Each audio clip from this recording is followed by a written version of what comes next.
Assalamualaikum warahmatullahi wabarakatuh.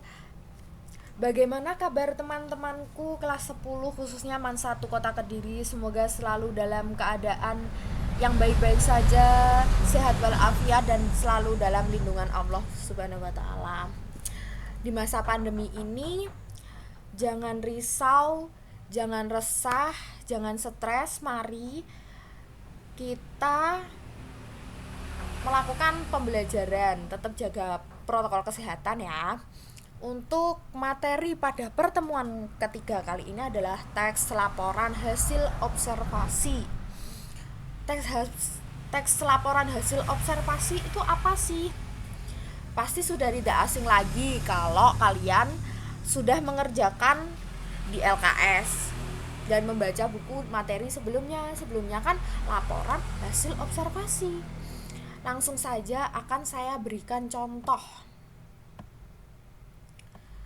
Ini ada contoh teks laporan hasil observasi. Di sini ada contohnya berjudul Rumah Adat Indonesia. Ini ada beberapa paragraf. Saya kasih waktu untuk beberapa menit, sekitar mungkin 1 menit cukup, atau jangan lama-lama lah. Bisa 1 menit aja ya. Di sini ada membahas tentang rumah adat, macam-macam rumah adat, apa fungsi dari rumah adat tersebut. Terbagi 4 paragraf. Di paragraf pertama, rumah adat adalah bangunan yang memiliki ciri khas khusus yang digunakan tempat hunian oleh suatu suku bangsa tertentu. Itu selanjutnya dibaca sendiri ya. Langsung saja memasuki materi pada kali ini. Materi pada kali ini adalah kita membahas kaidah kebahasaan teks laporan hasil observasi. Apa itu kaidah kebahasaan teks laporan hasil observasi? Kaidah kebahasaan itu sendiri adalah aturan yang digunakan dalam membentuk kalimat, biasanya dijadikan sebagai ciri atau karakteristik suatu teks agar berbeda dengan jenis yang lain. Pada judul laporan hasil observasi rumah adat tadi, kaidah kebahasaannya, selain struktur di teks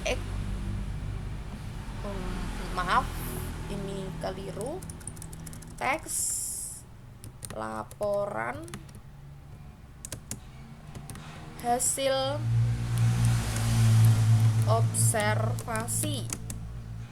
Teks laporan hasil observasi biasanya disingkat dengan LHO.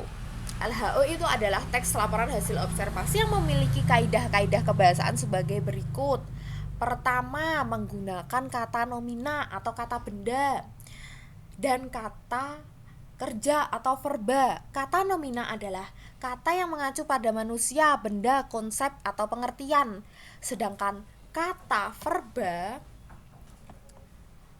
verba di sini saya blok ya untuk teman-teman, adalah kata yang menyatakan perbuatan atau pekerjaan. Seperti contoh di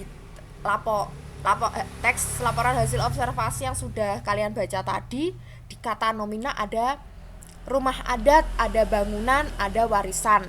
Sedangkan untuk kata kerjanya memiliki, digunakan, menjaga. Itu pada judul laporan hasil observasi rumah adat. Untuk selanjutnya, menggunakan kalimat definisi dan kalimat deskripsi. Kalimat definisi itu apa? Kalimat definisi adalah suatu kalimat yang memberikan penjelasan umum tentang suatu benda, hal, aktivitas, dan lainnya. Biasanya ditandai dengan kata adalah, merupakan, yaitu, ialah. Sebagai contoh pada teks rumah adat tadi adalah rumah adat adalah bangunan yang memiliki ciri khusus, itu pada kalimat definisi. Sedangkan kalimat deskripsi, kalimat yang menggambarkan sifat-sifat atau ciri-ciri khusus dari suatu benda. Sebagai contoh, pada zaman dahulu rumah adat yang tampak paling indah biasanya dimiliki oleh keluarga kerajaan atau kedua adat. Begitu ya. Bisa dipahami teman-teman, khususnya kelas 10 MAN 1 Kota Kediri. Selanjutnya yang ketiga, dalam kaidah kebahasaan terdapat menggunakan kalimat simplek dan kompleks. Kalimat simplek itu apa? Kalimat simplek adalah biasa dikenal dengan kalimat tunggal. Kalimat tunggal adalah satu kalimat yang terdiri atas satu struktur kalimat dengan satu kata kerja utama. Itu biasanya SPOK, saya tambah ya. SPOK, cirinya khusus itu ada P O K. Ini pasti sudah tidak asing lagi. SPOK. SPOK itu apa? Subjek, predikat, objek, dan keterangan. Selanjutnya untuk kalimat kompleks atau biasa disebut dengan kalimat majemuk. Kalimat majemuk adalah kalimat yang memiliki lebih dari satu pola atau struktur kalimat dan di dalamnya terdapat lebih dari satu kata kerja. Jadi kalimat majemuk itu biasanya terdapat kombinasi atau konjungsi. Begitu ya. Ciri khususnya itu ada konjungsi.